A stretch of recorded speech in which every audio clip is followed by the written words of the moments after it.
Hello, everybody. Hello. Good evening, wherever you are, whatever time it is, whatever year it is. Oh, man, we'll be talking about the passage of time once again tonight in a different way.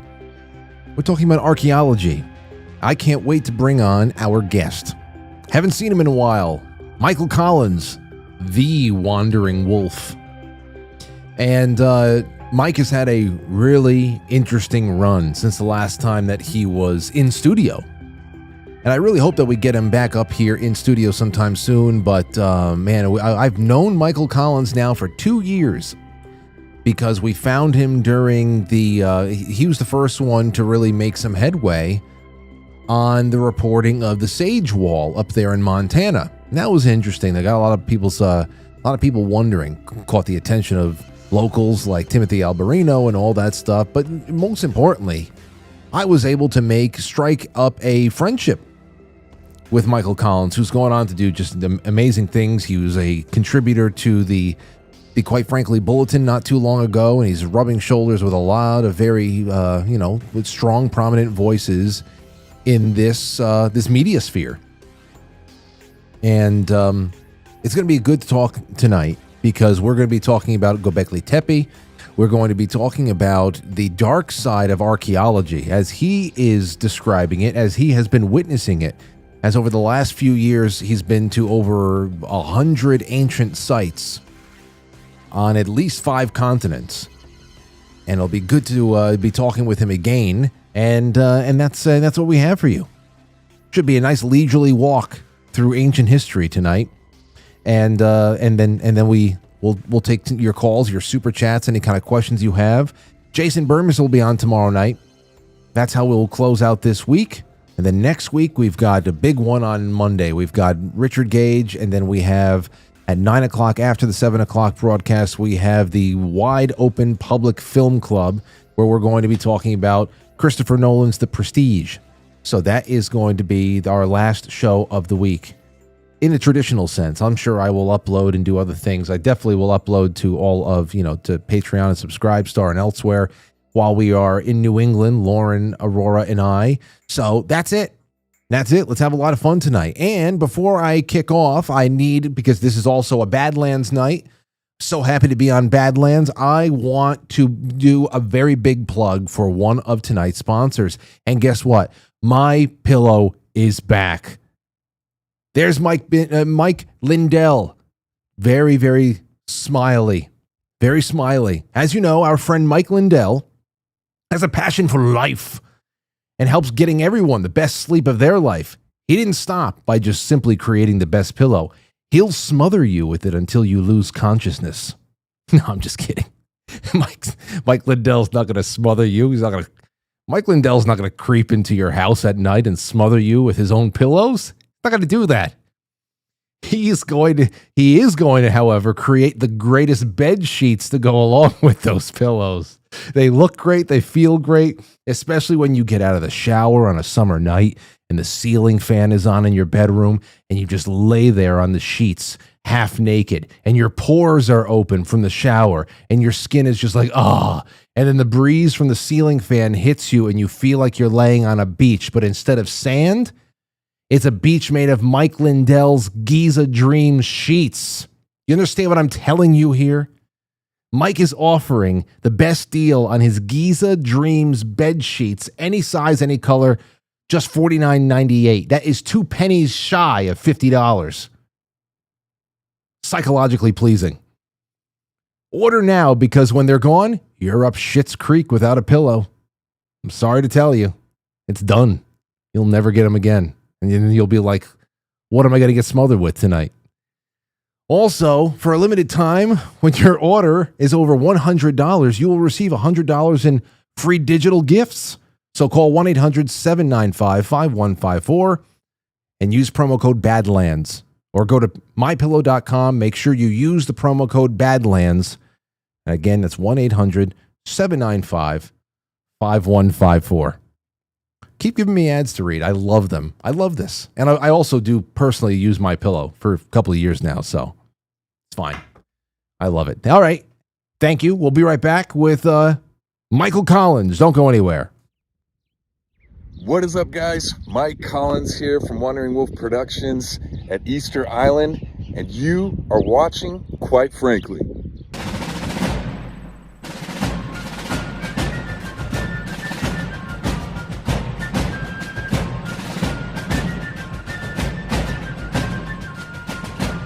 You let one ant stand up to us, then they all might stand up.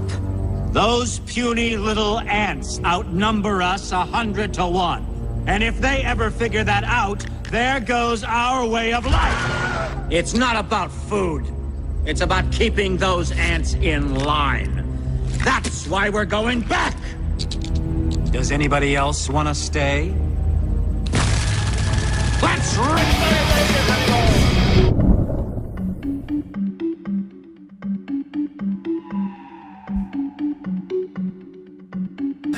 All right. All right, so welcome, ladies and gentlemen. Good to have you on. Good to have you here. Thursday nights. I had somebody get in touch with me. Actually, I saw one of the super chats that was waiting for me tonight already. This was left a couple of hours ago. Where the hell is it? This is by Jared. And Jared says, what's the over-under on how many wigs are going to be sent to your P.O. box, Frank? You know what? I really hope people don't start sending me wigs. Because I have a feeling, because I got I mean, who knows? But I got a text message from my cousin Sherry last night. She said, hey, listen, and she's going to meet us. She's going to meet us in New England over the next week. So we'll be able to see her. She says, I used to work at a wig shop, and I have so many wigs that nobody ever used before. You should try a few of them on. So she's going to bring them up to the spot that we're at. And I don't know. I'll take a look at them. And then maybe one day when you least expect it, I'll be wearing one. Or will I? Maybe I'll go to Turkey and get myself a hair transplant. Actually, we're going to be talking a lot about Turkey tonight because that's where Göbekli Tepe is, and there's so many things. There's so many things, but there's more than just that's in the news. I mean, this was from earlier on in the month of April, and I was waiting until we were talking about it tonight. Here it is.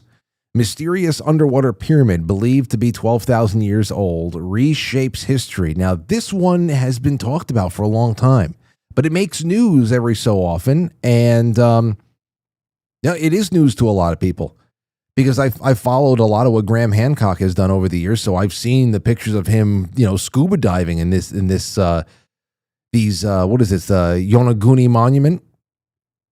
A sunken pyramid near Taiwan may rewrite everything we knew about the ancient world. Sitting just 82 feet below the sea level near Ryukyu, islands of Japan, a mysterious object called the Yonaguni Monument continues to stump and astonish researchers since its discovery in 1986. 1986. This giant structure with sharp-angled steps stands around 90 feet tall and appears to be made entirely of stone, leading many people to believe it was man-made. However, tests of the stone show that it is to be over 10,000 years old, meaning that if civilization built this pyramid by hand, it would have taken place before this region sank underwater more than 12,000 years ago. That would place it further back in history than most other ancient structures by several thousand years, including the Egyptian pyramids and Stonehenge. So 12,000 years. And this is what I've seen before. These are the steps. These are the underwater pictures that I've seen for years now on this particular thing. I don't know. Göbekli Tepe is one of those things that is dated back to around there. And there's a lot of interesting people that are brought up in this article too.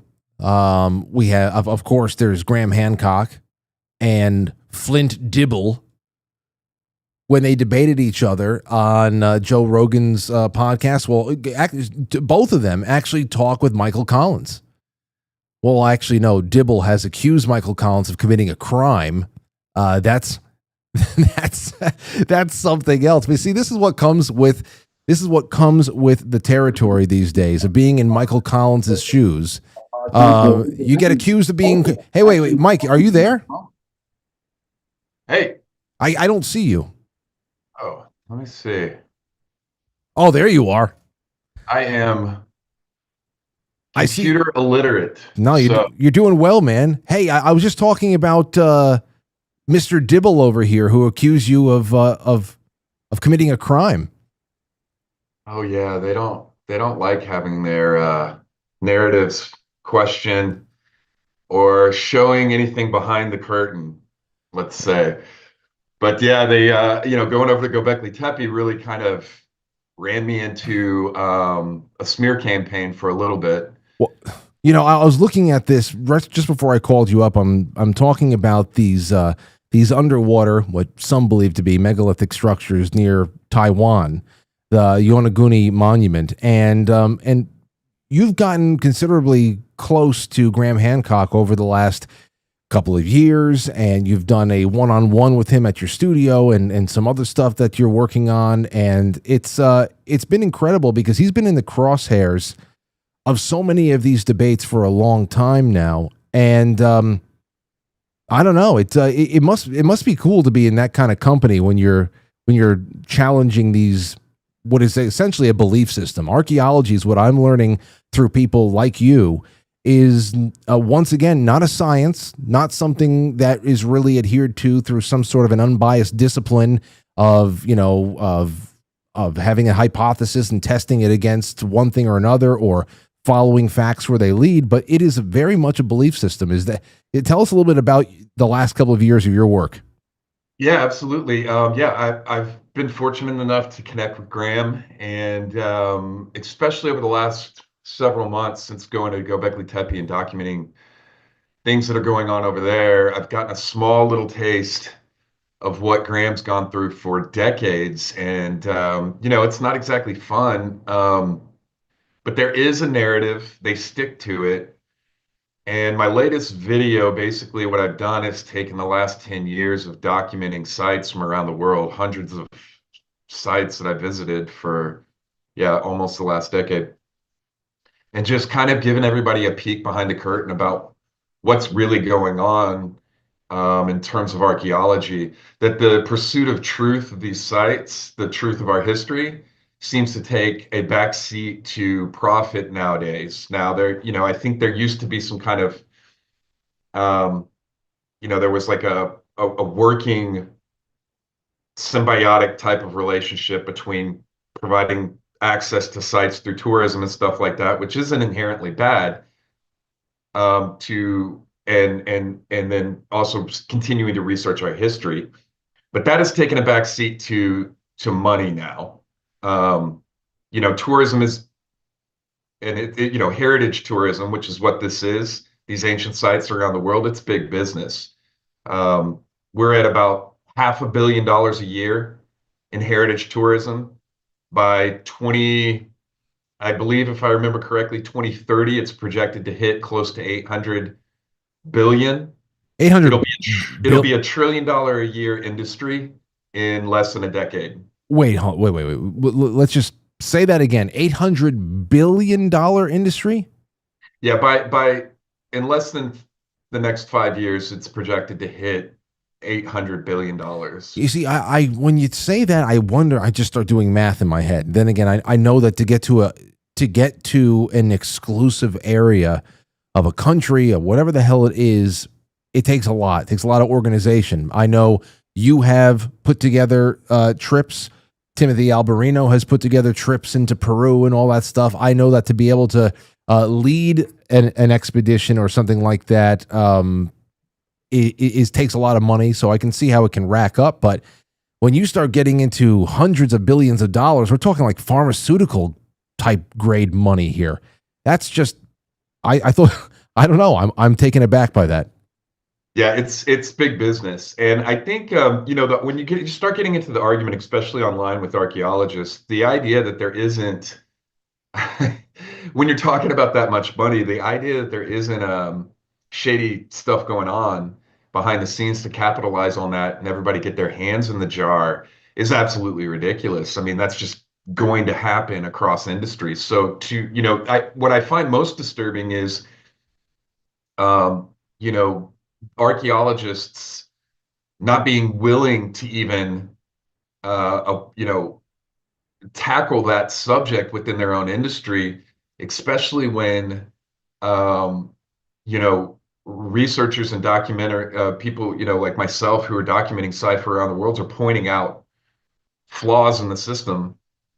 What is the argument there that makes them hit back so hard at people like myself, like Graham, specifically lately, like Jimmy, who had pushed out so hard, Jimmy from Bright Insight, great friend of mine, doing amazing work and has been pushing so hard for over the last year about the trees on site at Göbekli Tepe. He blew that up into the public consciousness, and eventually the backlash from that was so intense that they removed those trees. Now archaeologists are trying to go back and rewrite the story, saying that there was already plans in place. Well, let's save that because we're gonna get to it in due time. The first thing I want to do is get to this video of yours.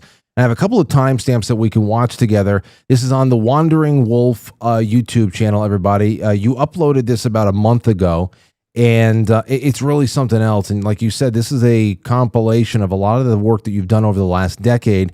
The first minute, I think that for the first almost like the first 2 minutes is really telling about essentially fabricated ruins or ruins to a point that are fabricated or manipulated in some way. I want to take a look at this real quick because all the excuses and all the possible explanations really are counterintuitive as well. So it's one mystery on top of another. Here we go. For the last decade, I've traveled the world documenting hundreds of archaeological sites in painstaking detail. What I've seen has opened my eyes to an unsettling truth. The more I've explored, the more I've realized archaeology as we know it is not what it seems. The discovery and preservation of ancient sites are being sold to us, piece by piece. And it leaves me wondering, is archaeology truly about the pursuit of knowledge, or has it shifted focus towards spectacle, narratives, and profits? Is the ultimate goal of archaeology preservation, study, and reconstruction of every ancient site? Or has this field of study sold its soul and become part of a greater worldwide system focused on profitability through tourism? Now, it's always interesting to see how they mess right here. with the sites. So they're taking stones that they found in the area, and they're actually, I'm sitting here watching them do it, they're actually cutting those stones up, stones that they found, so that they will fit with other stones and they can put them in place. Either that or they are making entirely new pieces, sometimes using plaster. They do that all over the world and rebuild the site to what they estimated it to be. Something to know when you're visiting ancient sites, they're usually never, especially if they look complete, they're usually never in the original state that they were found. So there you go. So now you go again. Your travels are taking you all over the place. So you're going from South America to North Africa, and this is this has been going around about Stonehenge for years, that they were just put together in some kind of a pleasing way, and that it's a big tourist attraction that is not only anticlimactic but bullshit in its presentation. Now, I don't know, but when people like you start reporting back about how these supposedly, they are ancient sites, they are being reconstructed in some way, and it makes you wonder why, especially when so much of the sites are still not excavated. Yes. What you'll find is that on average, most ancient sites are, and personally, I think this is being generous. Most ancient sites around the world, if you take an average of all of them, are only excavated up to about 20%. And like I said, I think that's being generous. Usually what happens is, and the reason why Göbekli Tepe is such a hot topic right now is because it's a perfect example. And it's so heavily in the news lately because of the trees and the work that Jimmy's been doing for the last year exposing that. Usually what happens is they excavate enough of the site for it to become a tourist attraction. And then usually the governments, because a lot of times these are in countries that need a financial boost. I mean, tourism in Egypt alone in 2020, this is during COVID, was, their tourism intake was 13 billion a year. There's countries that survive off tourism. So, some of that's understandable, but generally once the site gets excavated just enough for it to be marketable for tourism, in effect, all archaeology and excavation stops. And at that point, what happens is the sites start being developed for tourism. So you're talking about walkways, roofing systems built directly into the sites a lot of times, like, again, what's happening at Göbekli Tepe. Even resorts, restaurants, and things on site, shops, gift shops, and things like that. So the focus shifts, and it's no longer on there. There isn't an overlap where the two work well together. It's all about the profit. So, when you take a site like Göbekli Tepe in 2016, the government signed a contract with the Doges Group for 20 years for, I believe the investment was $14 or $15 million to develop the site. And so for 20 years, the Doges Group has, in effect, runs that site, will be running that site and developing it for tourism. And I got to film all of that and see exactly what they're doing over there. And then, this is repeated. I've got 10 years of seeing this firsthand. And, you get to places like Teotihuacan, like the pyramids in Mexico, that's all concrete. These aren't these sites aren't, I think as a tourist, when you're walking these sites, I know I did when I first started doing this, you assume that what you're looking at is a reconstruction to the best approximation of what they had. But when you go to places like Mexico and different places like Teotihuacan and stuff, this is all concrete. Well, here you go. Here's a timestamp of exactly what you're talking about. Take a listen, everybody. We're all familiar with are entirely original. In fact, some aren't even close. That's how they do it at almost every major site in the world. I hesitate to even guess how many tons of concrete have been used to recreate Teotihuacan. How many ancient blocks have been cut in Cambodia to force into a wall? Or what stones are in their original places at Baalbek and where they truly used to be? The process starts with discovery. You might picture a lone archaeologist. See, I mean, it's a wonderful video that you put together. It's also scary because it's not even so much, we've heard about people putting together things for profit all the time. When you talk about the kinds of concessions that are being made in this respect, where what do you want? You want a 20-year contract so you can have people just walk around a catwalk and be able to look at one little aspect of what is probably an immensely telling chapter of human history. I mean, okay, let's just get to this real quick. Because you brought up Göbekli Tepe, so did I. But you also brought up Jimmy and Bright Insight. Now, I want to play the first 2 minutes of this video of Jimmy's because you were on this trip. This was part of your trip. You're shouted out several times in this video, but the first 2 minutes of this video is when Jimmy puts together exactly what's going on at Göbekli Tepe. Then we can talk about the importance of this area, the burning questions and what that can mean to our understanding of early human civilization and how that even would shift the timelines of our understanding back. Anyway, this is Jimmy, what he posted on April 1st. And let's see here. Here we go.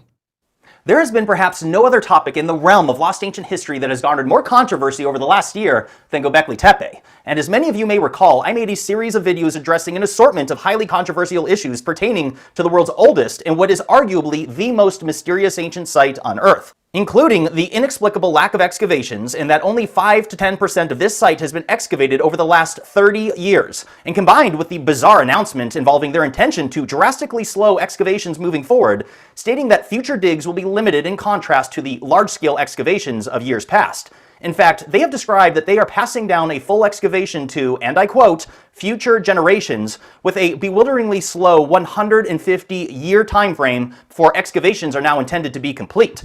I'm sorry, but this is completely and totally unacceptable, as Göbekli Tepe is one of the oldest sites on Earth and stands to potentially answer essential questions pertaining to our unknown ancient origins. And no true archaeologist, academic, historian, or enthusiast of ancient history could possibly be content on living the rest of their lives not knowing what's buried and waiting to be discovered at Göbekli Tepe. But I also discussed in my prior videos the documented evidence of ancient ruins that were damaged at Göbekli Tepe during the installation of various infrastructure that was built for tourism a handful of years ago. A hastily and reckless construction which is now literally covering the heart of this ancient site and thus obstructing a full excavation. A prime example of what happens when the focus of increasing tourism revenues supersedes archaeological excavation, which, by the way, as I've mentioned before, all of this infrastructure began as soon as the Doges Group signed a 20-year partnership deal to fund excavations and facilitate the growth of tourism at this site.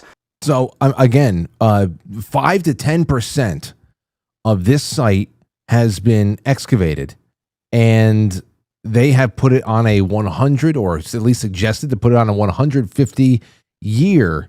I mean, that's worse than Pfizer rolling out all of the data on. Mike, what the hell, man? Let's be honest here. I think anybody with common sense knows that the reason behind halting excavation has nothing to do with them wanting to preserve the site or do things right. It's about the money. It's about the contract that's been signed with the Doges Group. It's about bringing in tourism dollars. Anybody with common sense can read between the lines. Now, they can write as many, documents and stuff that they want, that they continue. What they'd like to do is write documents and then continue to refer to those as proof that they're doing things in a specific way or whatever. But the real reason here is for money, is to develop that site for tourism. And, hats off to Jimmy for staying on this for so long, for over a year, with the trees. That was the pressure that was put onto them that really opened up the crack to really get in there and expose a lot of this stuff. And then when we traveled over there just a few months ago, we uncovered even more. As you saw in those pictures, the roofing system that they've built over the site, those are giant, steel beams piercing directly into the heart of the world's most ancient site that holds keys to our collective past. And they're building directly into the site. First of all, I just want to point out as well, the archaeologists and people have dismissed that roofing system as a being of no consequence, and that it would have been simple and stuff like that. Now, in my opinion, all they did was show that they've clearly never worked a single day of hard labor in their life, because putting a steel beam like that and constructing a roofing system into that site is major construction work. There would have been guys crawling all over that site. And we aren't talking about specialists and archaeologists and people. We're talking about day laborers. And this goes on at every site around the world. And not only that, they afterwards began attacking anybody who was sharing any of this information. I had a tour. I do tours, and I had a tour scheduled to Turkey, and I had to cancel that because they were trying to, I was getting such flack just for sharing this, that they were trying to say online that, Flint Dibble in particular, saying that we broke the law and did stuff like that, which is not true. This is your footage, by the way. I took out of your Google Drive. You can see that these pillars and beams go directly into that site. There's just massive beams and stuff going straight down into the heart of the site. There's other shots there too, but here's the whole point, Mike. And how Jimmy had said it before when he rolled out that number of 5 to 10% of this site in particular that has been excavated. 5 to 10%. This is a pinprick. So even if they say, "Oh no, these beams that are holding up not only this roof but also this catwalk, so that we can let people come in and walk around the perimeter of this one particular patch of land that it's on the perimeter, it's not touching anything. Well, I mean, how do they know what it's really not harming if they have essentially thrown their hands up in defeat that we're not going to continue investigating what this site can actually teach humanity? That's the whole thing. It's knowledge is being given up for, you say, for money, but that doesn't, that makes even less sense to me, because if I think what a lot of us in the space that I'm in, our general opinion, at least, is that most of the cultures that exist now where these ancient sites aren't always responsible for those ancient sites. Cultures and stuff have shifted all over the world and around and different things for thousands of years. And we're talking about 12,000 years ago with Göbekli Tepe. So, we don't, when in modern day, when you have something like this in the country, they wouldn't, if there is another narrative and another story that isn't attached to the people there in the country, they wouldn't want that coming out. A lot of these countries are very protective of their history and how that's shaped and framed and shared with the world. And so there's definitely, other things going on besides just the money. But when you start getting into billions of dollars, it's a huge point. It's a huge part of it, for sure. I can see how once you've already established an industry at this point that is raking in now what you say is flirting with $1 trillion a year. Okay, all of a sudden there's an apple cart that can be upset, and the apple cart is pretty big. But then again, if you just designate or find a way to make some things be on display, to make some things available to the public while you develop other sites and actually pay a good amount of attention there to actually figure out what this site can tell humanity, then what you're essentially doing is opening up Pandora's box of what that could be worth. If all you're thinking about is what of physical material worth, why are you limiting yourself in presenting, hey, this site, what if the site is 15,000 times more important and more interesting than you're already making $800 billion? Let's just $20 billion, whatever. What if you could be making $100 billion? So I don't even really think that the money explains it all to this point, because what you're shielding yourself from is even more of a reason to call attention to it, for especially whether it be a cultural pride or anything else. But to your point about Jimmy and Dibble, here's what he put out there on April 1st. Okay, archaeologists are so, this is on Instagram. Archaeologists are so terrified that we document what we documented in Turkey. He's talking about the trip that you were on, that they're now claiming that we broke the law. I don't believe any laws were broken, but I don't care. I possess smoking gun evidence of destroyed ruins at multiple ancient sites in Turkey, which are among the oldest on earth. Archaeological malpractice. And then the next frame is that guy Flint Dibble, talking about you. Jimmy Corsetti and Michael Collins have admitted to breaking Turkish law, breaking into restricted sites, possibly damaging them while crawling around and disturbing them, filming for commercial videos without a permit. These dudes are petty, lying criminals who damage archaeology. I mean, what a claim. Yeah, absolutely. I mean, I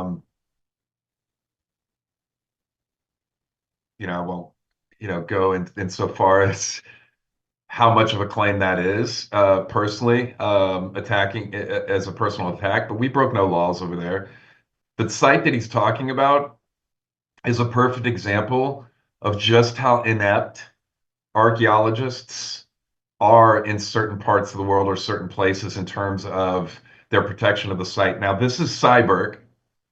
This is the one that's being referenced in the tweets that you just shared and showed. And it's a completely open site. The only thing there is that roofing system right there, right? So some of those pictures that Jimmy took are in open air pits right in the same area. That looks like garbage. That looks like, is that garbage? Yeah, so the site is, there is no gate, there is no fencing. The site is littered with garbage, human feces and diapers. Animals are crawling around the site.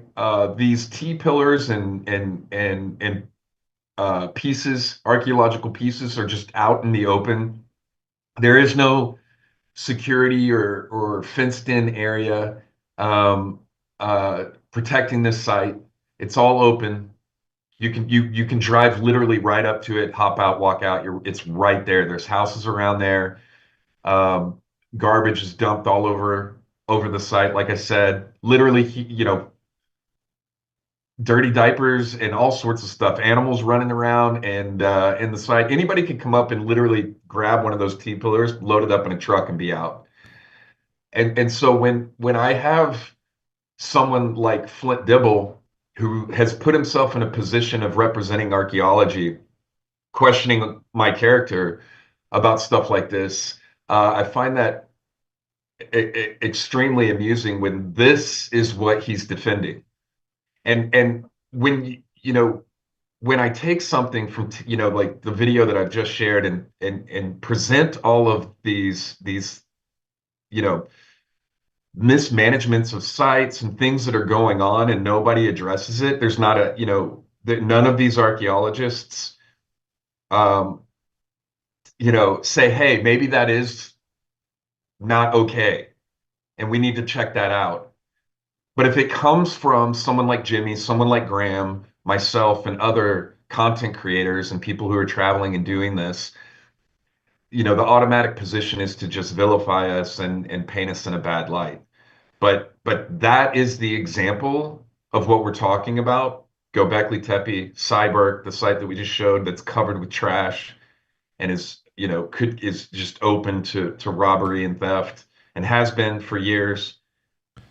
These are the things that we're pointing out. We're saying that we don't think that this is okay and it should be done better. And we're also saying that, when it comes to places like Göbekli Tepe, after 30 years, only 5 to 10% of the site being discovered, and now you're closing off basically any further excavations for another 150 years. We're saying that also is not okay. And I find the lack of outcry from the community that should be pushing for what we're talking about, the lack of them speaking out against that, I find that very disturbing. Yeah.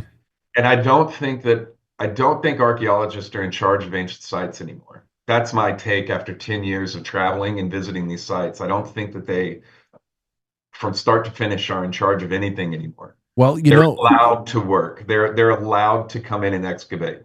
As I was researching all of this stuff and watching your materials and putting together notes for tonight, the thing that kept coming up in my head over and over again is, what is the motivation of people farther down the chain?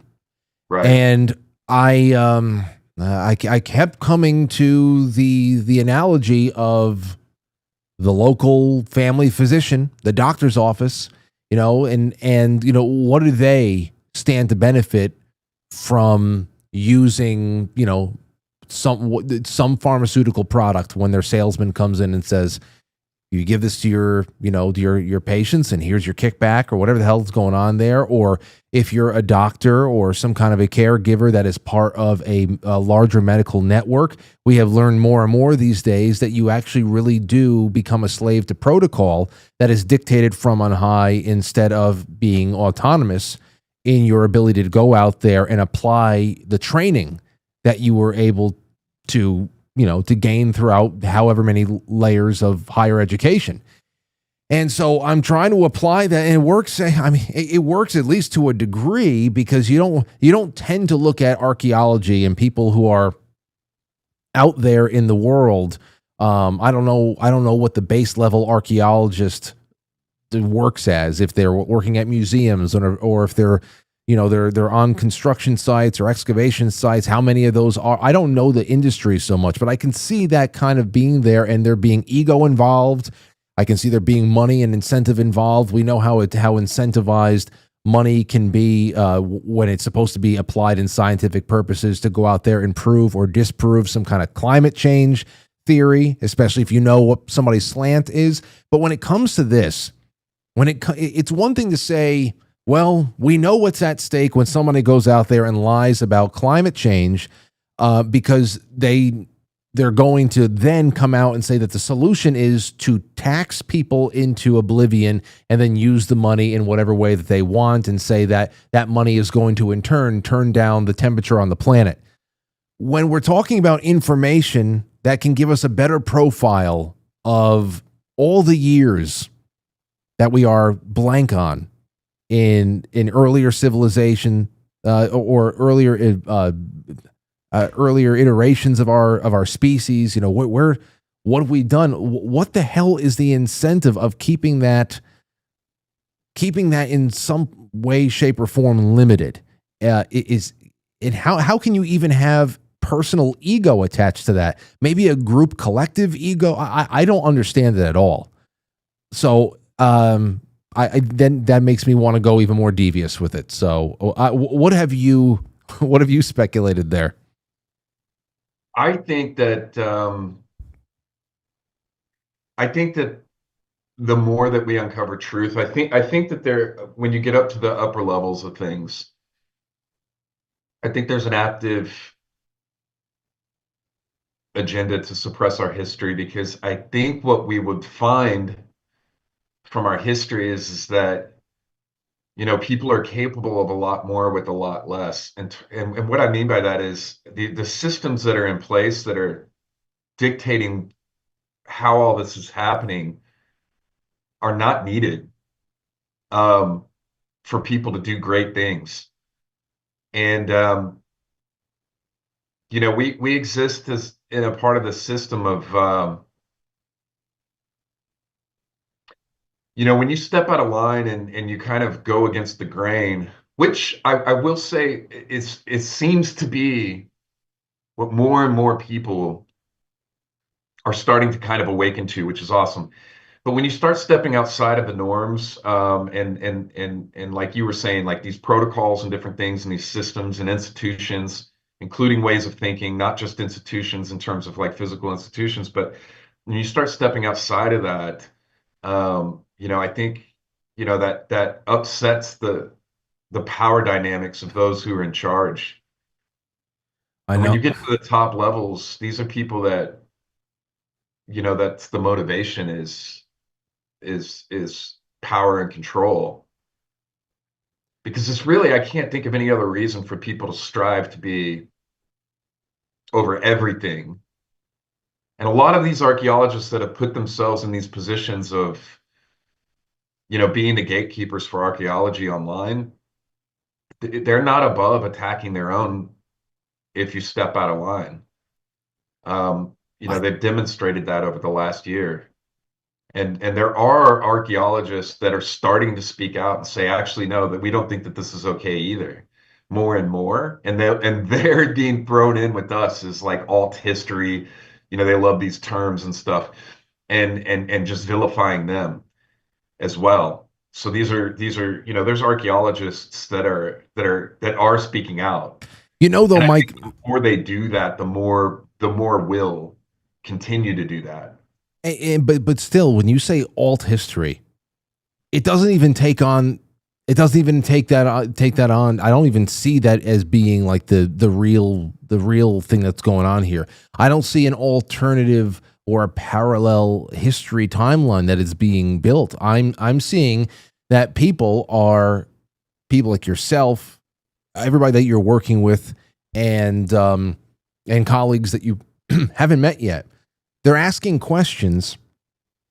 And those who are already there, those with the academic pedigree and those who have already gotten their grant money and they've established their careers and they've established themselves as an individual, they seem offended that they're even being asked the question, when you would think that they would relish the opportunity to not only lead people into interesting new places of investigation, but to also take the opportunity to maybe shine some light on something that might be misconstrued or something else. I mean, I think it's really interesting how far discovering and really mapping out so much of the ancient world that is yet to be even really analyzed is being done by amateur explorers. Because I think you covered it a little bit. We were definitely talking about it with Timothy Alberino the last time he was on, about what LiDAR, these radars that can be shown on patches of the Amazon or anything like that, with now consumer grade technology with the drones and everything else, that jungle floor and some subflooring can be mapped out in ways that could not happen before, that you can see beyond what is there, the greenery, and that I don't know. It's like, who cares? All hands on deck. My question is, if you're already established out there, I would never feel undercut by it. But if you have a certain set of skills that allows you to really analyze something and date something better, who cares how many people are out there gathering information? Let's try to find out what the hell the bigger story is. And for example, look at this. I had to go and I had to ask around on the internet. Now, I asked a little bit of Grok. I went into a lot of my older articles on Göbekli Tepe, and because I wanted to figure out, hey, what about this? Like, as far as nagging questions or mysteries, what are some great questions that arise from this particular spot? Now, we have a 12,000-year-old archaeological site in Turkey. Okay, it predates known monumental architecture and challenges traditional views. That's what we're coming up here. But as far as here, origins of complex societies. The site's massive T-shaped pillars and intricate carvings suggest a level of organization and skill previously thought impossible for hunter-gatherer societies. And this raises questions about whether complex social structures predated agriculture, flipping the conventional timeline for civilization's development. Another one I found over here is a question that came up here, is that precision in quarrying, transporting, erecting multi-ton stones implies advanced knowledge of engineering and resource management. How did a pre-agricultural society achieve this, and what tools or techniques did they use? Here's one last thing I'll put in: the deliberate burial. And I had to go and I had to press on this one a little bit here. The site was intentionally buried around 8,000 BC, preserving it but obscuring its purpose. Why was it abandoned and hidden? This one in particular I got from Grok. And then I had to ask, wait, how do you know it was deliberately buried, Göbekli Tepe? It says the evidence for Göbekli Tepe's deliberate burial comes from archaeological findings and the nature of the site's preservation. Excavations led by Klaus Schmidt and continued by others reveal that the monumental enclosures were filled with earth, debris, and small stones in a systematic manner around 8,000 BCE. This wasn't a natural accumulation of sediment, as the fill was uniform and contained cultural materials like flint tools, animal bones, charcoal, suggesting intentional human activity. So they're wondering, was this a ritual act? Was it were they decommissioning the site to protect its sanctity? Who knows? But I mean, these are, damn, Mike, I mean, those are huge questions.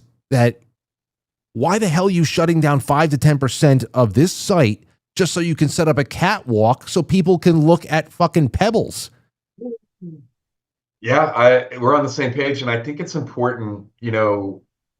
I make this point in my video, and I think it's really important for people to understand this. Is when archaeologists throw that label alt history around to people, it's comical, because when we look at the numbers, when the average rate of excavation for sites around the world, this is the average, is 20%. And again, I think that's being generous. We've built our understanding of ancient history off 20% of excavation of these sites worldwide. So, that 20% is what we're building everything off of, as far as excavating these sites and gaining an understanding and knowledge of these things. And with a site like Göbekli Tepe that goes back, predates everything that we know, we're talking 5 to 10%.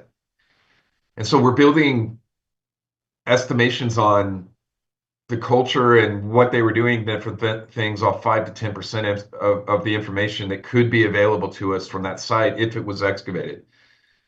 And so, you know, we're on the same page in terms of like, it's just ridiculous. I don't, it feels like very shaky ground to plant your flag on in turn, you know, when archaeologists keep taking these stances publicly, you know, against, you know, new findings and new things. And it's almost just like this inability to like entertain, you know, different ideas or things that may, I mean, Yonaguni, I mean, you kicked off this episode with the perfect example with Yonaguni. I mean, that was discussed on Joe Rogan's show with Graham and Dibble when he brought up Yonaguni. And, you know, Graham made the point, he was like, you look at this and you don't think that there's anything worth investigating here. And, you know, Dibble's response was like, no, not at all. He Why? doesn't think that there's anything worth investigating there. Did he say why? I forget. I don't remember exactly why, but he was adamant in that. And, you know, that's hard to fathom how you could be into archaeology and not want to, and archaeology being your life, and not be completely enthralled about trying to figure out what's going on here. Well, in particular with Yonaguni, I mean, the question is it architecture or is it a quarry? You know, and either way, if it's a choice between those two, I guess the bigger question is there any way that these formations can occur without human intent?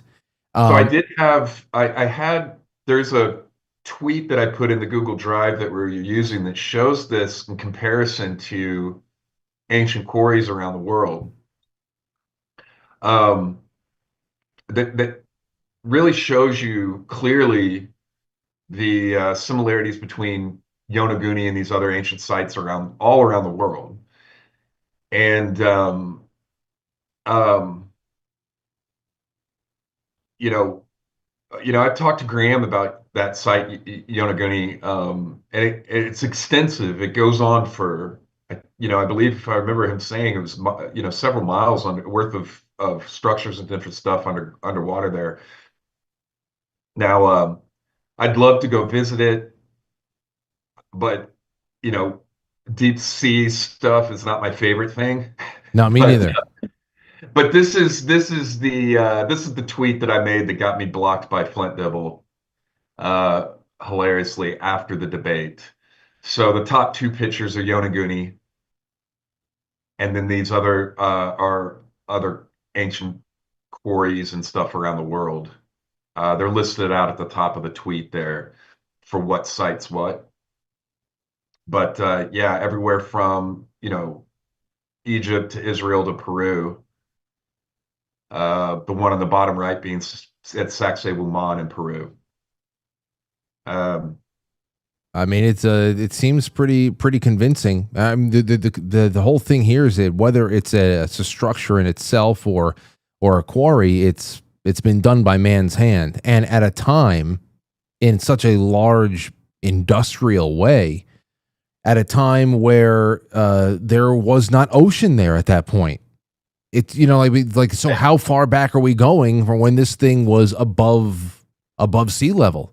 Because we know it does not. It takes a long time for the sea to rise even a few inches. So I mean, it's just one of those things. I think it's incredible. And you know, even going back to the controversy with the trees at Göbekli Tepe, I saw this starting to play out on Twitter for a while there. You and Jimmy were calling attention to it, that there were these rows, almost like, you know, these groves of olive trees that were put in there around the area. Now people are saying, well, was this done intentionally to destroy things underneath? Because like Jimmy said, actually just a couple of seconds after I stopped the video of his that he played, he's talking about how we all know, I mean, I have it going on in my backyard right now. I have to have a small bush taken out because it's destroying all of the asphalt that was put in just 4 years ago. And he's saying the same thing about these olive trees. And is this a deliberate attempt to go and destroy what's happening underneath the surface over there? Or again, is it just really a group of people who don't have any interest or any care in the world about what the site could yield informationally, culturally, and whatever else? They just want to make it look more appealing to tourists who come in, and they can walk through the olive groves and then go look at the rocks under the tent and whatever. What do you think about that? Because I want to talk about the destructive root system aspect of that just a little bit more, about how things are preserved. Right. So, in all fairness to archaeologists and to the site management there, the trees were planted on site by the person who owned it before it became property of the Turkish government. So the intent there was to plant these olive trees to increase the value of the land, knowing that it was going to get bought or taken by the Turkish government, right? Right. So they pre-existed all of this controversy. The issue comes over the last year in the defense of the trees. And I mean, this is all documented and tweeted out, of archaeologists just dismissing outright that there was any issue with the trees being there, minimizing, dismissing, calling it a nothing burger, literally online. And that Jimmy spent the better part of a year, maybe more, putting that on blast, because we know how extensive the damage can be from trees, the root system of trees. I've seen it all around the world. Trees can damage a site and turn a megalithic stone into absolute rubble within a very short amount of time. And it doesn't take much, especially in areas where you have snow and weathering and stuff like that, and things are exposed to the elements, where you get water into cracks and freezes and expands, and this happens over, and then roots get into those cracks, and next thing you know, they're splitting an entire rock in half. So the real problem was the defense there of these trees, and that it took Jimmy, a YouTuber, to put this on blast so much for them to actually do anything about it. And that was just like a call for, it wasn't, at that point, it wasn't even about blaming people or trying to make any accusations. It's just about, hey, please, somebody act quick so that whatever the hell's under there is preserved for somebody else to discover it. Absolutely. One day. Yeah, it was a call to action. It was like, hey, this isn't right. We know this isn't right. What's going on here? And the response was to defend the trees, which really made it really easy for Jimmy to escalate that to a point of it gaining an incredible amount of attention, when the position that the archaeologists took was that this is no big issue, no issue at all. And now they're trying to go back and rewrite things, saying that there was a plan to remove them, which is, it's just not the case. I mean, this is all online.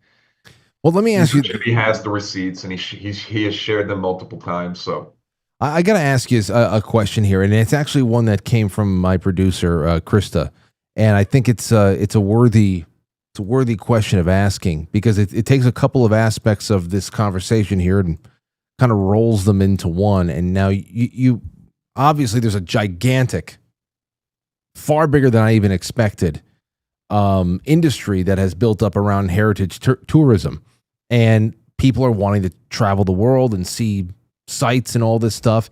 Krista said if they are manipulated, even if these sites are manipulated, like for example, all the concrete and these concrete bags and everything else that you have seen that has essentially built up walls where there was only rubble or anything like that to create more form and structure to an ancient ruin site, I guess it's still the site, it's still the location. Some aspects of it are original, but it is becoming more and more of a movie set in some places. Okay, yeah. The way that you described it and categorized it, it looks like you're doing a movie set. I saw the picture of where were you, where one side of the ruin had an original corroded stone cutout face of a lion, and the other side was an obviously Oh, that's Turkey. turkey. And, Yeah. and the lion on the other side was obviously just affixed recently, that there was fresh cement and everything like that. The Lion's Gate in Turkey at Hattusa. It's, you know, at that, I would actually want to show up at places like that and see asymmetry. To see one lion there, another one broken off. It gives you, you know, it gives you a little bit more of a respect of what has survived and what couldn't over the last however many years. So to treat this like a movie set is just incredible. But anyway, the question here is, Krista says that if these sites, even if they are manipulated, is there an ideal middle ground that you personally think that we can strike between where it was as it's been found and, you know, complete apathy to how it looks, cleaning it, you know, would these sites crumble without some sort of intervention like cement patchwork? What do you think is appropriate to do in places like this? What's the ideal?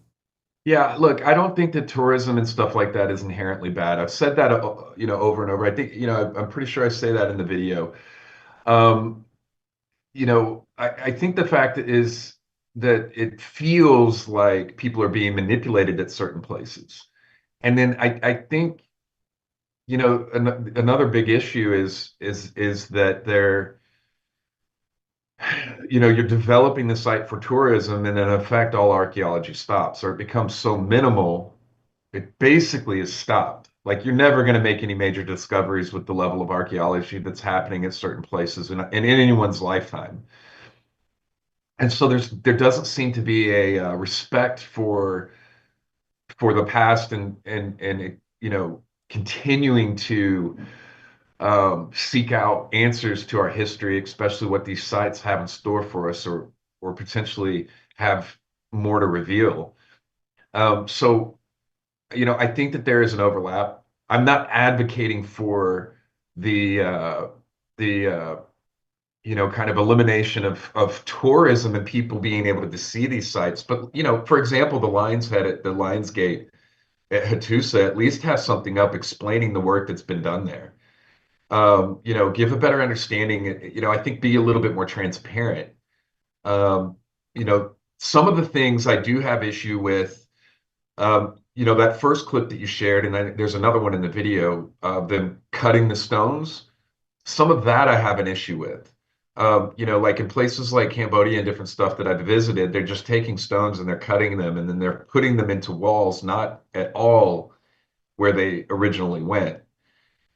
You know, that I think I have a little bit more issue with when you're doing things like concrete patchwork or doing things to like reconstruct a site, with, you know, like with concrete and stuff like that.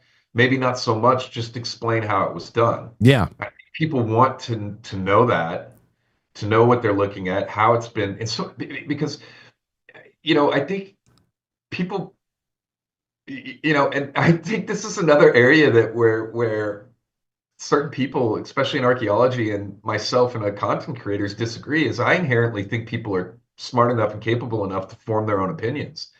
And it seems like they don't believe that.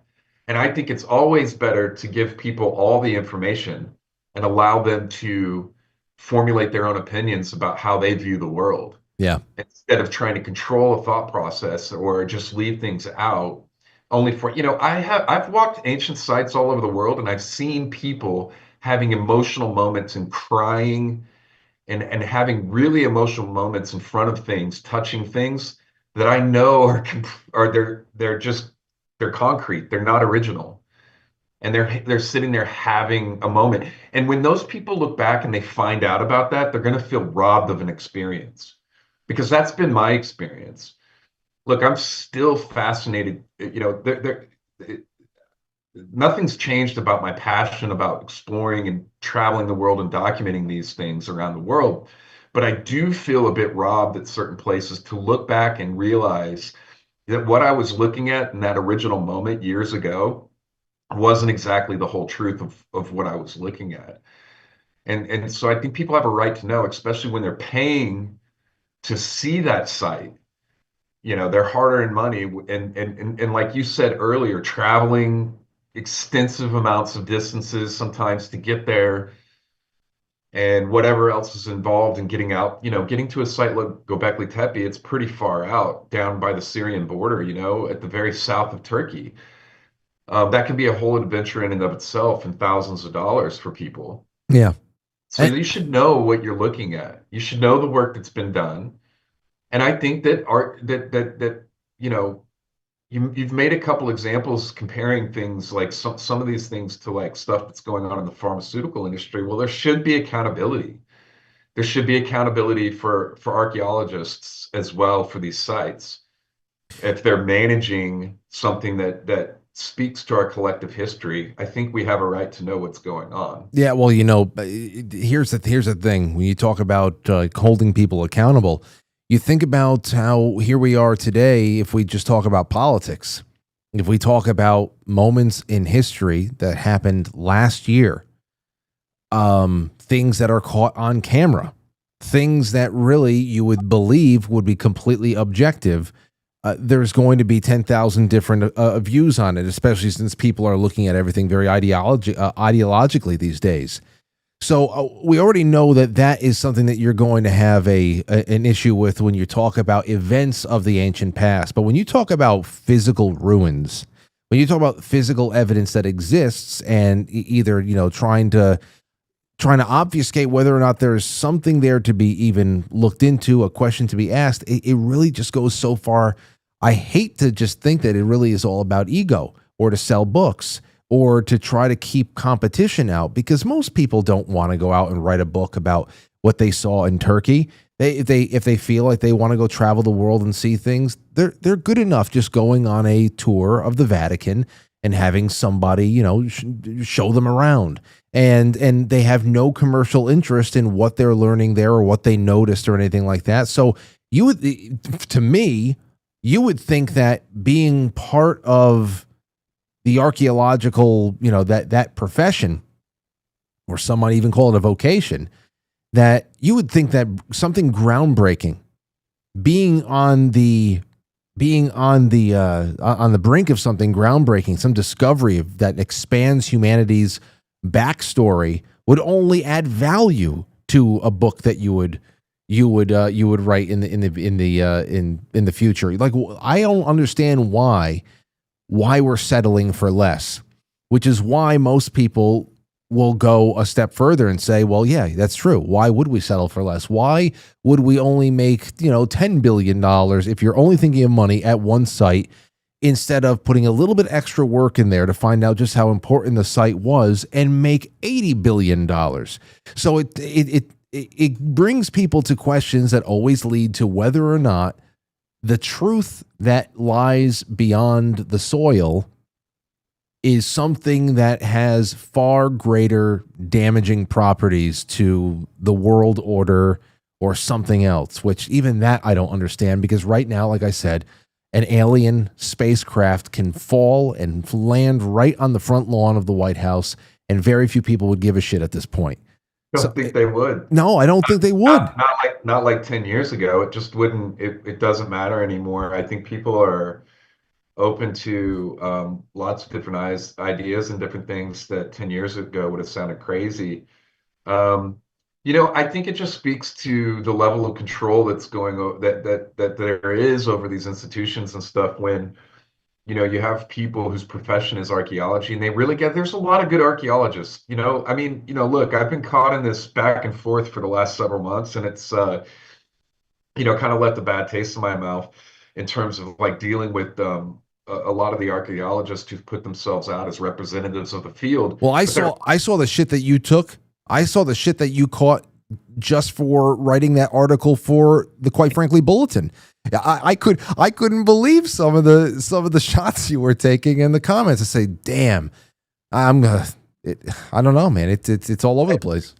It's, what are you arguing with me about? I'm showing you literally documented proof of what I'm talking about. I'm not pulling something out of my ass, and I didn't start doing this, to like expose archaeology.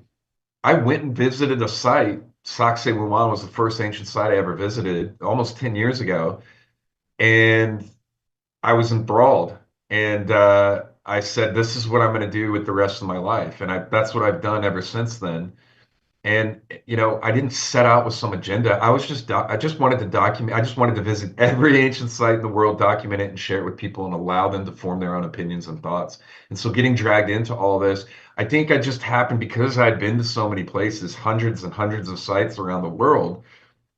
I was in a very unique position to be able to share all this with everybody. And so, it's and not at all what I set out to do. I just kind of found myself in the position where I had the content, and I felt like this was relevant enough that people needed to know about it, and then share it with them, and then you can see for yourself.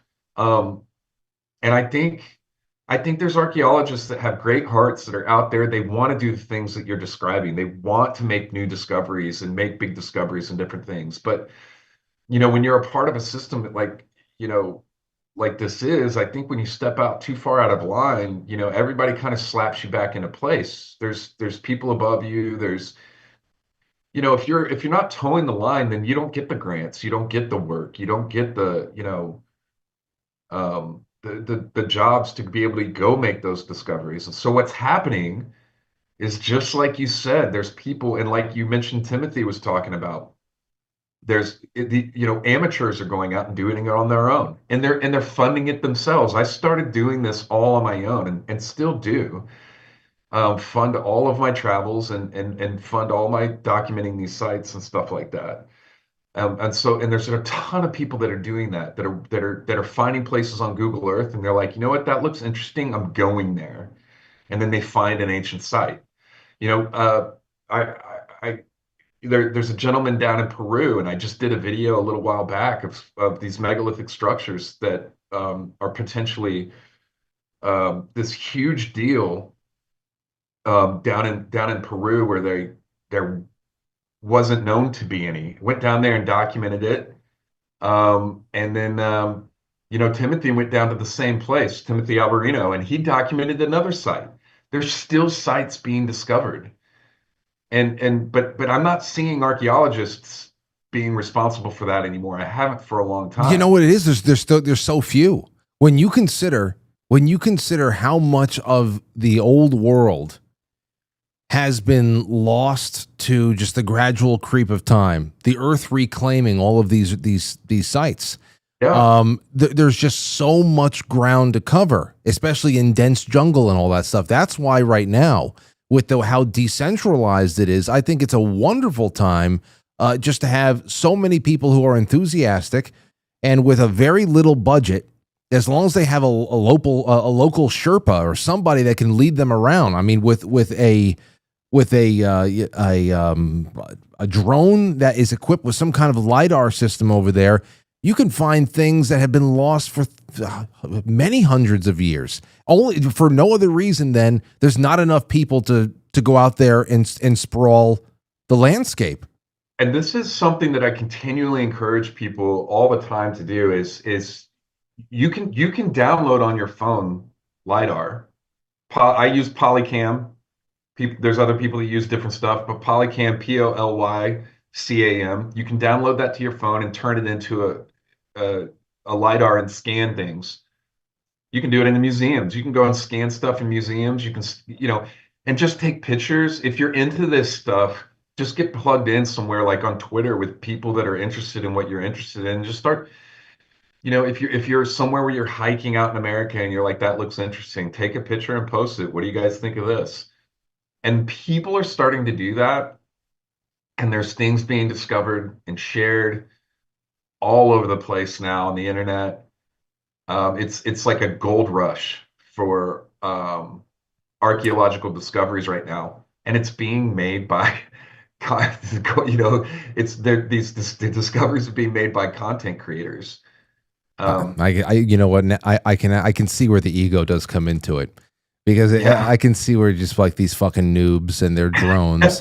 I went to Oxford, you son of a bitch. Yeah. I can doing this for 20 years and wrote a book, and I've been going to school, and this guy comes over here and films an ancient site in the jungle somewhere, and And he's got 500,000 subscribers, and I've, it's like that.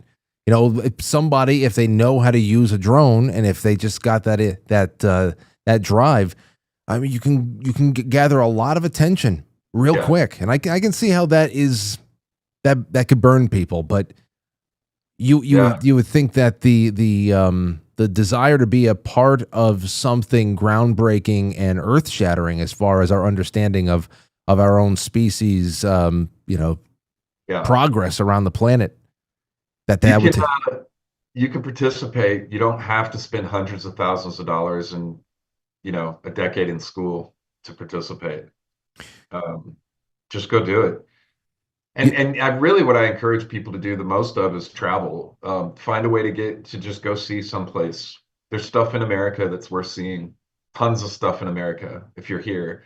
And there's all sorts of stuff that's really easy to do. You can get flights down to Peru and just fly into Cusco and stay in Cusco and have a wonderful experience. Flights down there at certain times of the year, you can fly down to Cusco for $300 round trip. Go down, stay in Cusco. You can stay in an Airbnb for $20 a night. You spend $10 a day on food, and you can go visit a dozen sites in Cusco without leaving the city. So there's things that you can do with less money. You don't have to be rich to go do this stuff. You just have to do a little research and then be willing to go. But it changes you. And if you can do it, I encourage people to do it, because it changes you. It changes your perspective. It gives you a greater sense of the world that we live in. I think, one of the biggest things that I've been inspired by is documenting these sites and seeing all these ancient sites and these megalithic constructions and wonders in person, and just being amazed at what people are capable of, and wondering to myself what I might be capable of too. If ancient people could do this, can I participate in some way? So I just started filming. That was really it. I still don't know half of what I'm doing, but it doesn't matter, man. A lot of people. Hey, the drone's where it's at. That'll let me ask you this. Yeah. And this is another question from Krista that actually lines up with something else I wanted to ask you.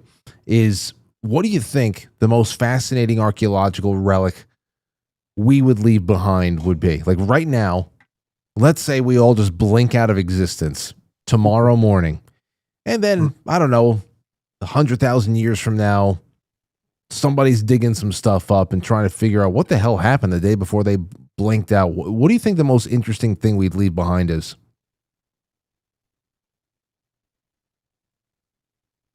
Probably the insane amount of concrete that we've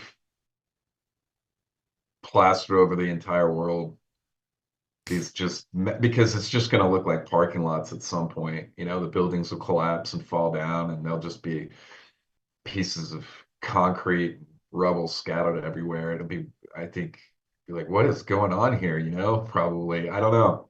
That's what I would think. There is a lot of concrete, and everybody in the audience, because in a little bit we're going to take a break, and I'd love to take some calls from the audience. I want you to call in with that. What do you think the most fascinating archaeological relic we would leave behind could be? I'll tell you one thing would be a real gas.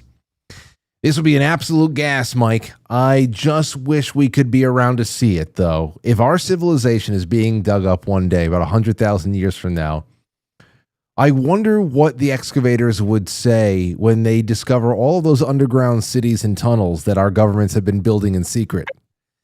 And under which what context would they be working with? Would they think that this was just the way that we operated? We were surface dwellers and we had this. Would they know that this was a big conspiracy theory concealment thing from the surface dwellers? I mean, that would be interesting. So, I was just in Turkey, and I visited Derinkuyu, these underground structures, and it is still kind of mind-boggling. Like, what was this about to build something like this underground? So I can only imagine what that would be like for people, is to find this extensive amount of tunnels and stuff like you're describing. Yeah, it'd be crazy.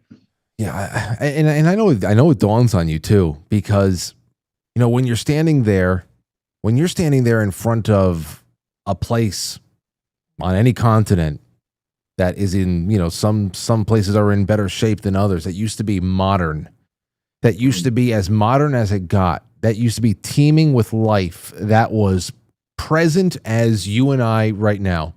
Okay. As that, for as real and as current as the conversation we are having right now is, there is a person potentially listening to this episode for the first time, maybe 60 years from now. You and I are likely gone already. There's a person listening to us right now for the first time, Mike, 60 years from now. You and I are probably gone. And I think about that all the time. Meanwhile, you're standing in front of these ruins whose builders have already been gone for a millennium sometimes. And it never becomes any less and less humbling when I consider that stuff. And this is coming from me, someone who doesn't travel farther than Whole Foods on most weeks. So I always think about this and the passage of time. That's the biggest cloud that hangs over everything at those sites, is that you are standing in a place that time didn't forget.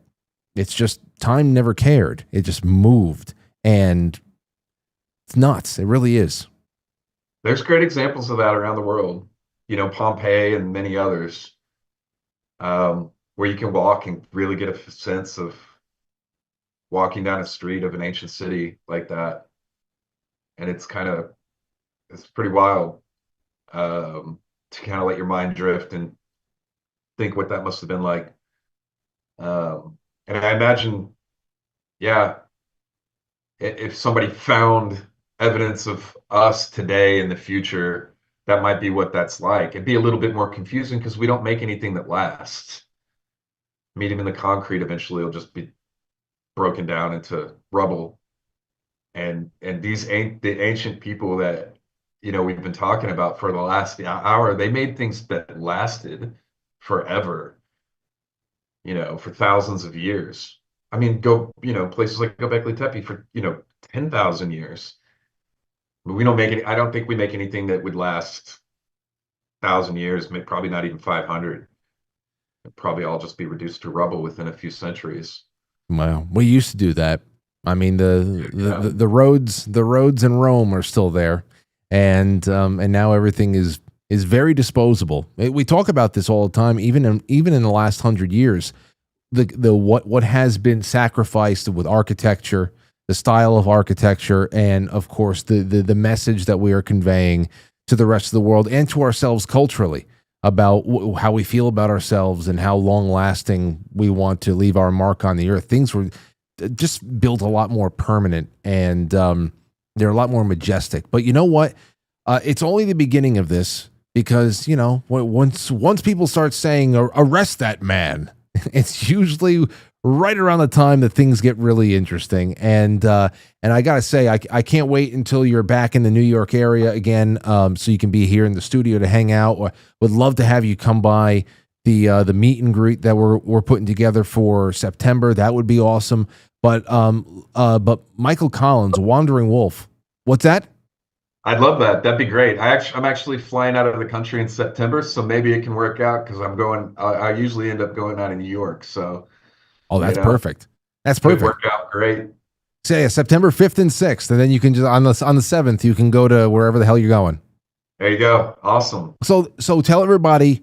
I don't know what you're working on right now. Wandering Wolf, you can find him. I have him tagged on the YouTube in the description for his YouTube channel, but he's on Instagram, Twitter. Just find Michael Collins, Wandering Wolf. What do you have coming up? What are you working on? Do you have any tours that you're booking right now? What should people go and check out? Yeah, I had to cancel my Turkey tour that was in November because of all that pushback. I just didn't want to risk anybody, having something happen because of the pushback and blowback from this. I didn't want to risk anybody's money. So I canceled that tour until things calm down a bit. But I'll be launching a tour to Egypt in November to replace that here pretty soon. And then, we've talked about Sage Wall before. I'll be up there in like about a week, and I'll be dropping a bunch of new information from the last year of research that's been going on. So I'll have new information. They've extensively LiDAR'd the site, and so I'll be sharing some of that and some other findings from their excavations over the last year. And then I'll probably be launching another couple tours, and all that'll be coming up pretty soon.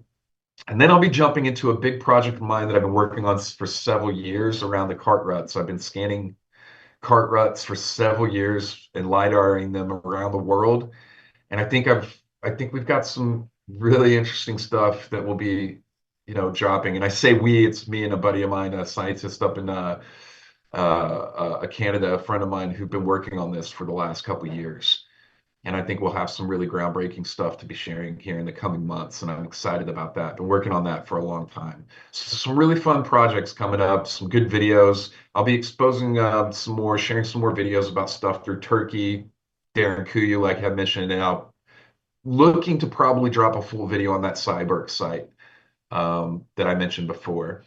Some videos on Easter Island, Angkor Wat, and stuff like that. And you can find me being on Twitter is where I'm going to be dropping most of my stuff. It's WWolfProd. Yep. Yeah, WWolfProd right there. And that's where you can keep up to date with me in real time. I'll be traveling somewhere every month for the rest of this year. And I drop everything on Twitter in real time. And then my YouTube channel, you can catch my videos and stuff like that. Is all of the information, like if people want to keep an eye out for any of the tours that you are going to be posting in Egypt and everything that comes afterwards, where can that be found? I see a link tree over here. Are you announcing all of those on Twitter, or is there a website people can check out? Yeah, I'll announce those once those are in stone. And you can always go to my website. It's wanderingwolfproductions.com. Okay. And you know what? Whenever they are on the schedule, just send me the copy and I will make the announcements for you over here in case people want to go and sign up and go along for the ride. Awesome. Man, such a great pleasure to sit down with you again, man. Oh, dude. It's always good to see you. I'm glad you're in good health. I'm glad you're doing your thing. You're definitely making splashes out there, and that is really exciting for me. I love when my friends do well, and I'll talk to you soon, man. Thank you for the time tonight. Awesome. Thanks, brother. All right. Be well. There you go. Michael Collins, Wandering Wolf. All right. So we got a half hour. And I've got some questions for you. I've taken a look at the super chats, nothing that we couldn't handle right now on our own. I'm going to give you a couple of seconds to think about this, but when you call in, I want to hear from you. What do you think the most interesting artifact would be found of us? If we blinked out of existence tomorrow, somebody dug us up under a couple of feet of sediment, maybe a dozen feet of sediment in 100,000 years from now, what would they find? What do you think the most interesting thing that they would find would be? I'm almost scared to see what people think. That's 914-200-0269, 914-200-0269. And now a really quick word from our other sponsor tonight, Rise Attire, who go out there and buy all the Badlands stuff, of course. But Rise Attire, this is, again, another person that's very easy for me to plug. Because not only do I use the MyPillow, but Rise Attire makes all of the Quite Frankly stuff as well. So have a ball. We will be right back in a second. Go get yourself another glass of water. And I'm taking your calls, and this should yield some interesting results if I know this audience. Ever wondered how we know the exact dates for Old Testament events? Even though the Bible often uses relative dates like in the year of a certain king, how do we translate those into specific years in BC? Here's how this stone tablet and astronomy made it possible. In 1851, archaeologists in Nineveh found the lost library of an Assyrian king, which contained thousands of clay tablets. These tablets contained a long list of years, each named after an Assyrian official, and described important events that occurred during each year. But one record stood out. It mentioned a solar eclipse. This discovery became the key to unlocking the entire timeline of the Assyrian records, as modern astronomy precisely calculated the eclipse to 763 BC. But here's where it gets even more fascinating. The tablets even record events that align with the Bible, like King Sennacherib's attack on Judah. By connecting these records, we can calculate the exact years of Old Testament events in BC, merging ancient history and the Bible extraordinarily. By now, you've probably seen the new collab between Rise and Badlands Media, but I'll tell you what you haven't seen yet. The end of Clown World as we know it. But have no fear. Introducing the latest addition to the Badlands INTL lineup, the sequel to the best-selling Psy-War series. We've been conditioned by these clowns to accept their circus. But it's time to unwind that and strike them out the history books. The future belongs to the real, and we've got it in droves. Go to badlandsmedia.tv/rise for the full line of premium and direct-to-garment streetwear. Made to order right here in the good old US of A, the heart of the resistance. The fall of Clown World is upon us, patriots. Let's make it official.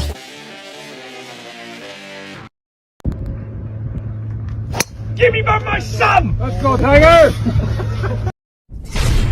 Came up for you over the course of tonight's show. A question, a comment, an objection. It's all good. 914-200-0269, or you can jump into the domestic calls line, the international calls line on Discord. So go ahead. Into the super chats we go. Stove, thank you for the wonderful tip. Troy Man says, if humanity blipped out of existence tomorrow, the most fascinating thing for future alien visitors would have to be all the piles of nuclear rubble from all of our old power plants. Surprise, welcome to Earth. Well, I mean, geez, when you put it that way, Troy, I guess so. Jay Britt says, always enjoy listening to Michael Collins. Great interview, Frank. Thank you. Well, thank you. Let's take a call. 816, you're on the air. Go ahead. Who's this? My name is Lee. Lee, how are you, Lee? I'm doing pretty good. How you doing? I'm all right. So what hit you tonight? Well, I think this would be a real head scratcher, okay? Uh-huh. But ultimately, somebody would end up figuring it out.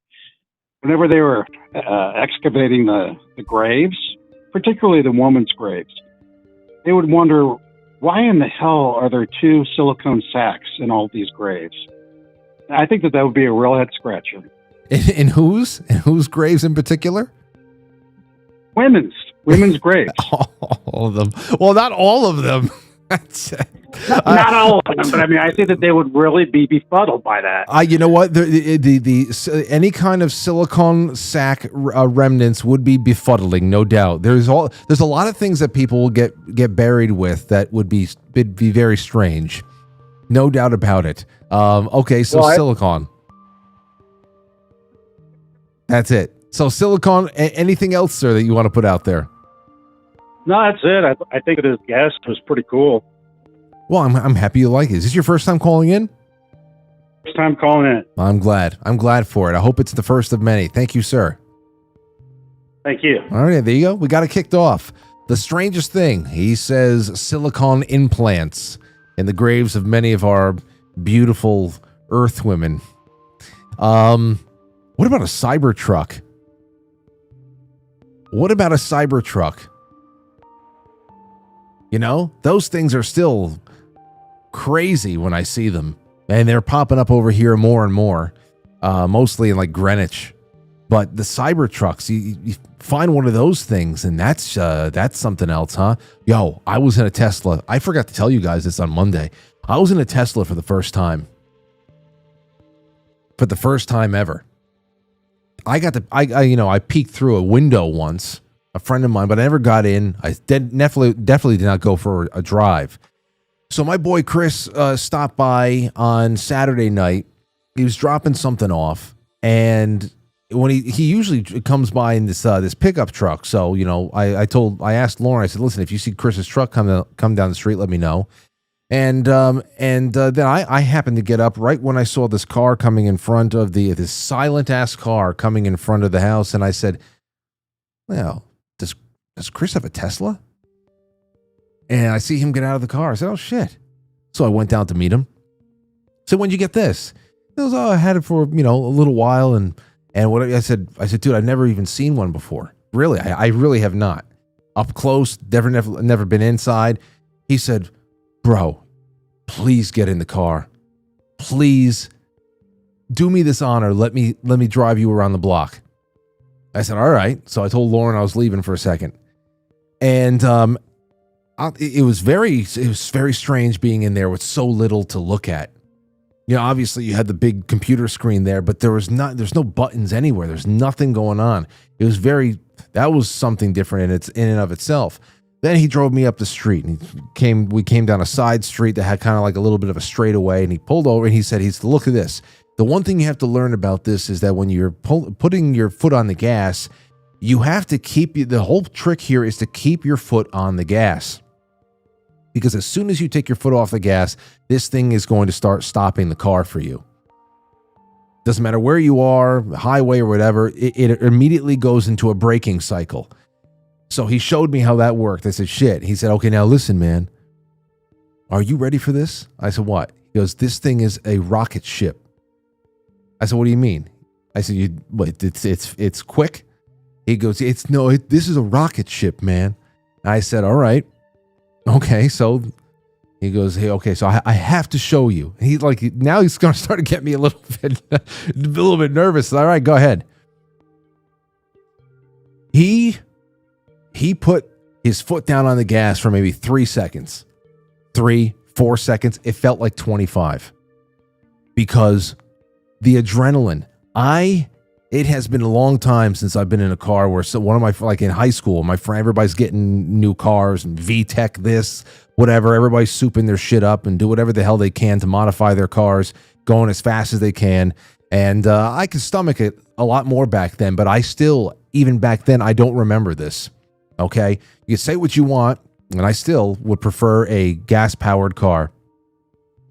But I got thrown back. I have never felt this anywhere else. I've never been in a Formula One race car. I've never been in a Bugatti. I've never been in a Ferrari, Lamborghini.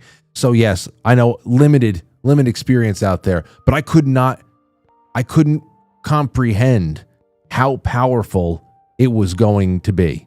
I couldn't comprehend it. Now, would I take that on a long road trip? Do I think like the 45-minute charging station, pit stops are convenient? No. But as far as the power goes, I could not believe how I was flung. I got flung back in my seat. I could not believe it. So that was something else. 914-200-0269. We can give you guys some time to think about all the strange things that people would find of ours if we disappeared tomorrow. Jay Semo says maybe the right people in power aren't getting their pockets lined well enough for them to allow continued excavation. Great guest, great discussion, thanks. It's one of those circular conversations for me. Because you would think that if you're a person in power in a country that claims ownership over some sort of mysterious ancient site that is already a wonderful boon when it comes to tourism, then why the hell wouldn't you want that mystery and that mystique and that any of that hype to grow? Isn't there a way to manage the site so you can keep things on display while other things are being taken care of? I would say, so what are the real implications of this? Brian, are you there? I am. How are you, Brian? You better mute the TV. Yes. I'm doing well. I just on the ancient artifacts that they're going to find in 10,000 years if we all disappeared today is it's going to be the damn toilets because porcelain lasts longer than just about any other element. So, when the aliens show up and they start digging up, they're going to find toilets and sinks and other porcelain items. And occasionally in the past, I've pondered just what they would make of these very, what are you going to make out of a toilet? Yeah. An alien scratching his head. What the heck did they use this for? And there's so many of them. Is it some kind of religious artifact or what? Yeah, and why are we only finding toilets in Europe and North America? You know, it's not even just about how many there are. It's like, why are they only prominent in certain parts of the world? Exactly. So I hope you I thought you'd get a kick out of that one. You have a good night, sir. You know what? I did get a kick out of that one, but you know, as much as we can joke, that's interesting. Just to think about, don't think about the actual thing as much as think about elements, think about materials that will be left behind that will survive that amount of time, especially if they're preserved in mud or, you know, they fall into a riverbed or something else like that. So you think about porcelain, what's made of porcelain. It's, okay. Okay. Let's see here. So I'm going to go into the chat room a little bit too. Breast implants. Oh, we already talked about breast implants. Cans of Spam. Yeah, Spam would definitely be doing that. Spam would stick around for a little while. Plastics. Yes. You see, you guys are contributing greatly in the chat room, but you got to call into the show. Let's see here. Legos. Probably. There's probably that. ST. Now, I don't know what happened on YouTube tonight. YouTube's very weird.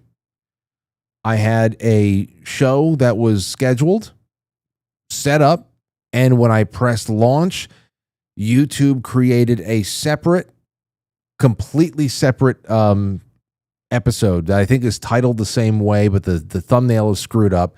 And now we have some people there, some people the other place. We have a super chat from ST that says, very interesting and well appreciated guest. Michael, ever been to Pompeii? He was talking about Pompeii.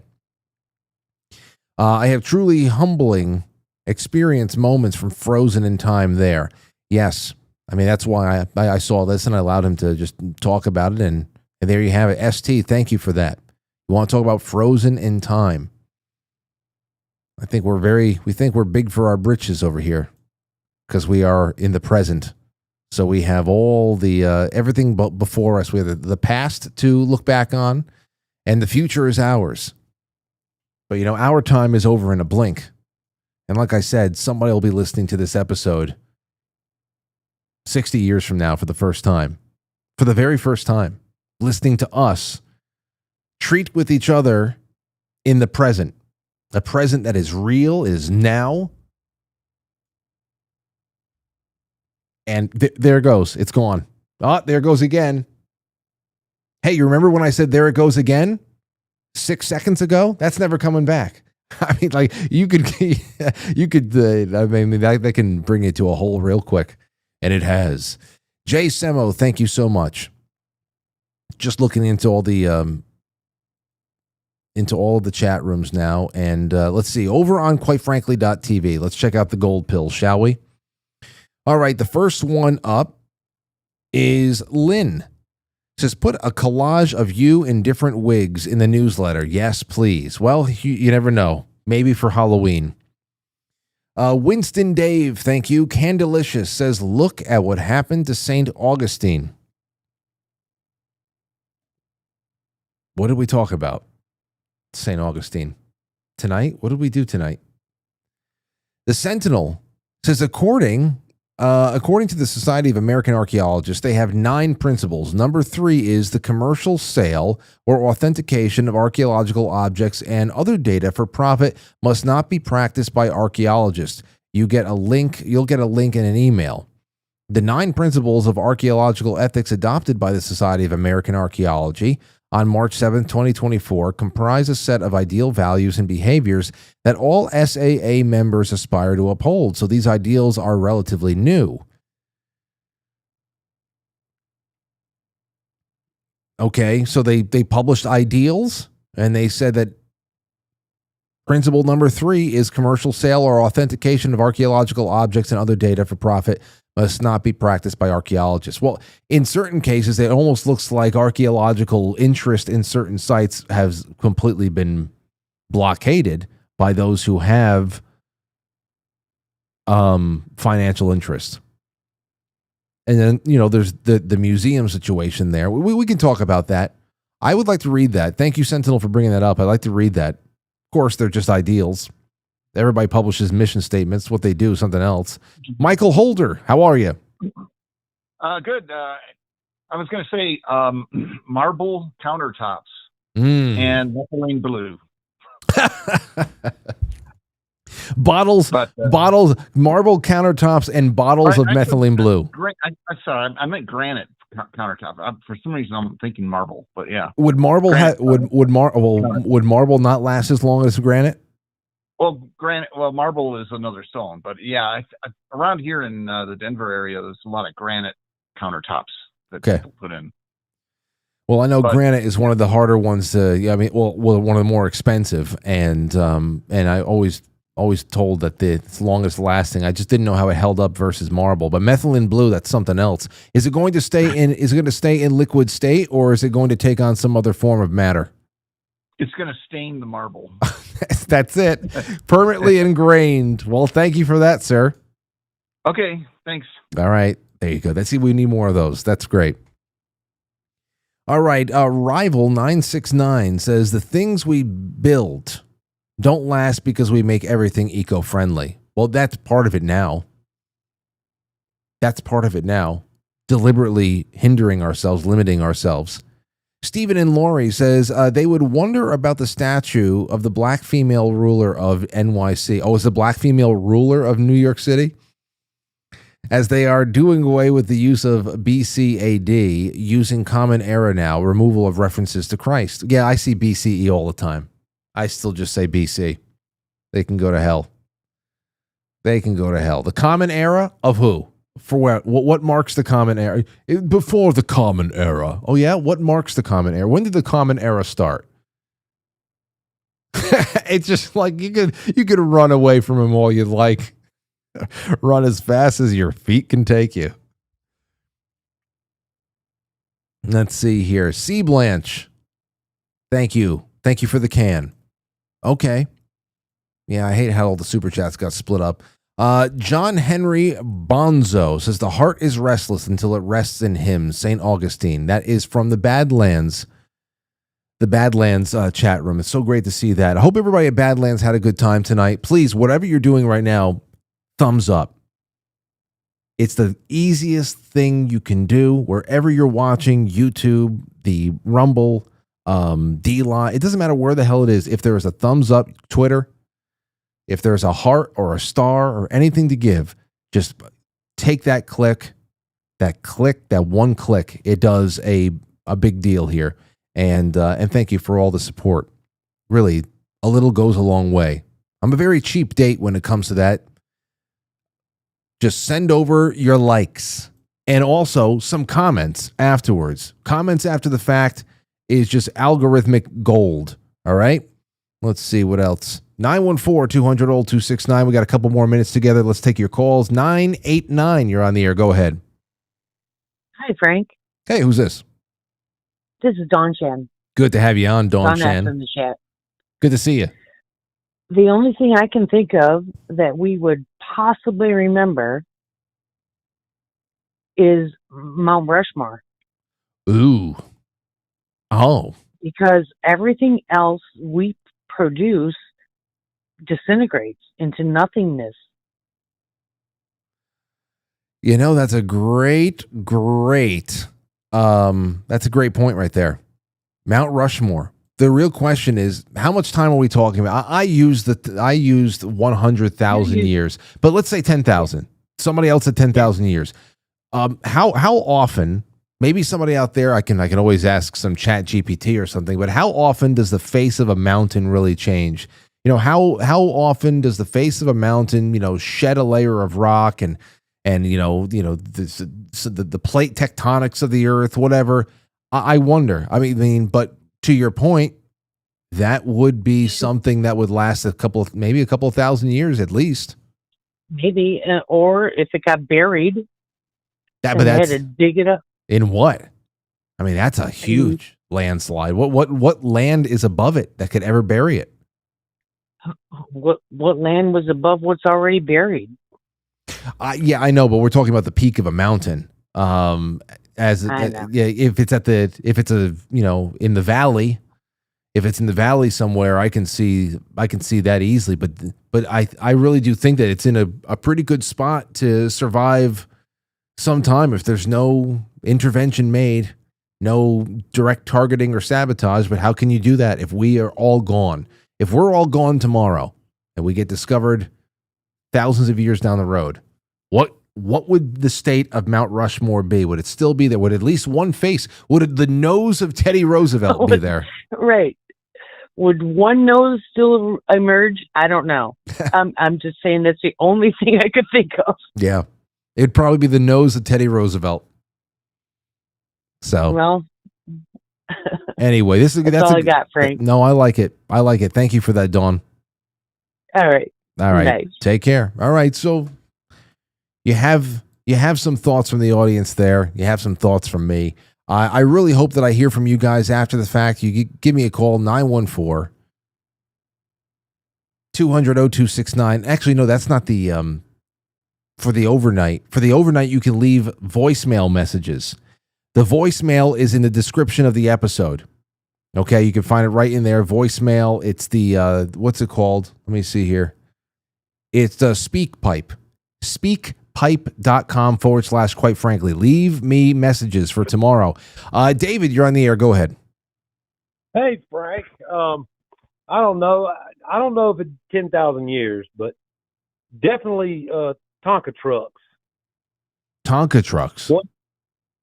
One time back when I was around 40, I was actually tilling up my garden, and I was renting my childhood home from my parents. Well, from my mom. My father had passed. And I was tilling the garden, and I actually dug up one of my Tonka toy trucks that had been in the ground for, at least 25 years or 30 years. I cleaned it up, washed it, got all the mud out of it, and it was still good as new. And you can't kill those things. No, you couldn't. And you're talking about smaller ones, or are you talking about like the bigger ones? Like when I had Tonka trucks, I had like the steam shovels and all that stuff. The metal, what were they? Die cast?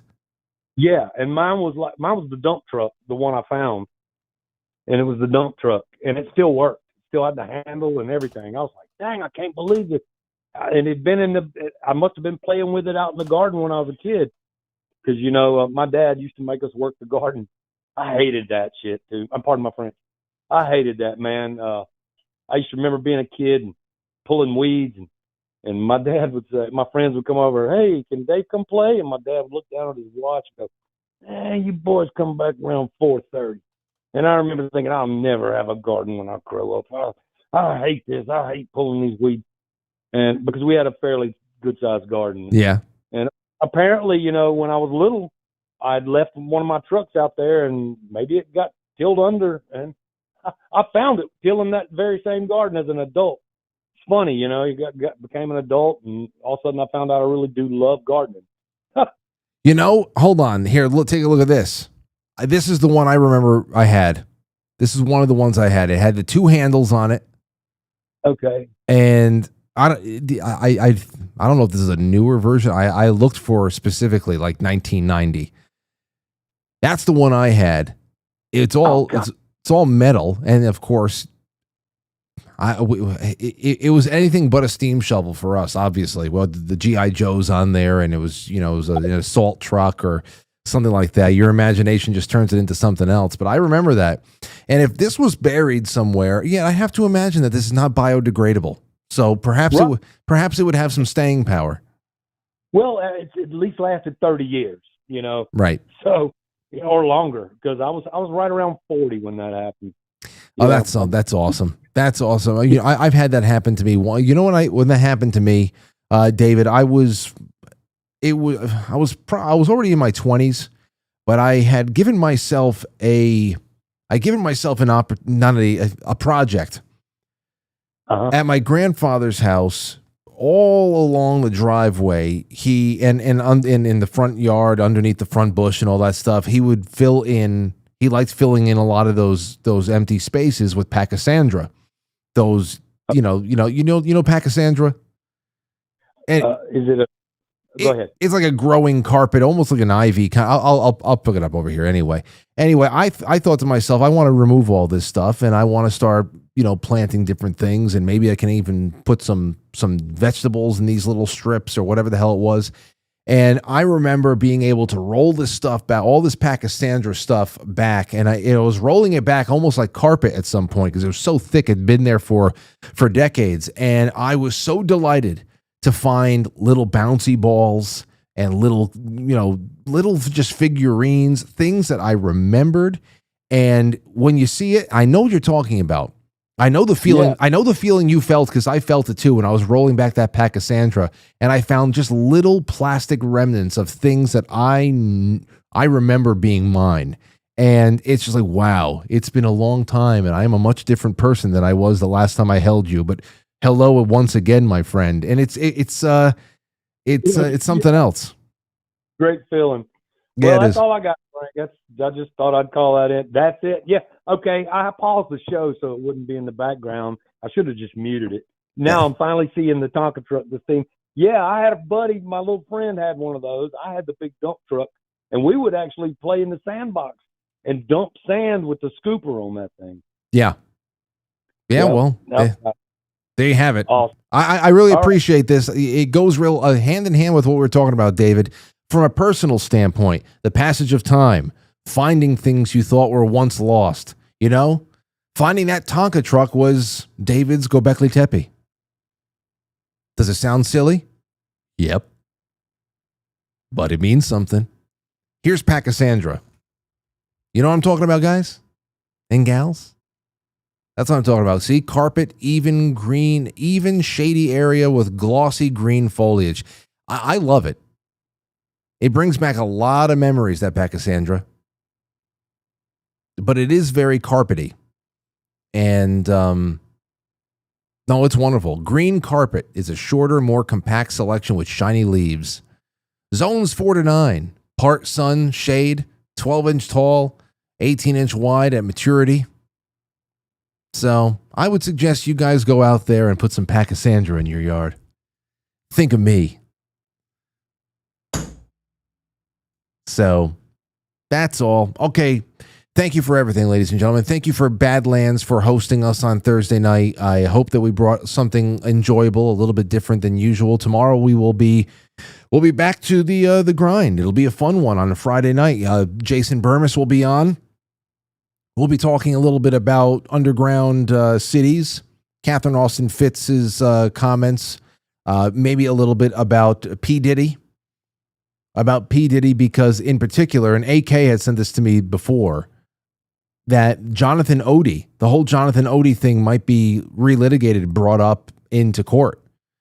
The guy who went into the Trump hotel and was, fired a couple of shots with the American flag, got himself arrested, and then started talking about his sex slavery relationship with Puff Daddy and all the inside information he knew about membership into certain secret societies and what kind of danger Trump was in, all that other stuff. Apparently, Jonathan Odie is resurfacing. So I want to ask Jason about that, and we'll find other things to do. It's a Friday night. We'll do a real review, even if we just do it with you and I. And I appreciate you all. So become a sponsor, however the hell you can. Become a sponsor of the show. Support us. And, of course, support Badlands because they're doing a good job over there. And we got a lot of mutual friends on that end. So all the best to you guys and gals. Good night, and see you tomorrow. I'll catch you on the flip side.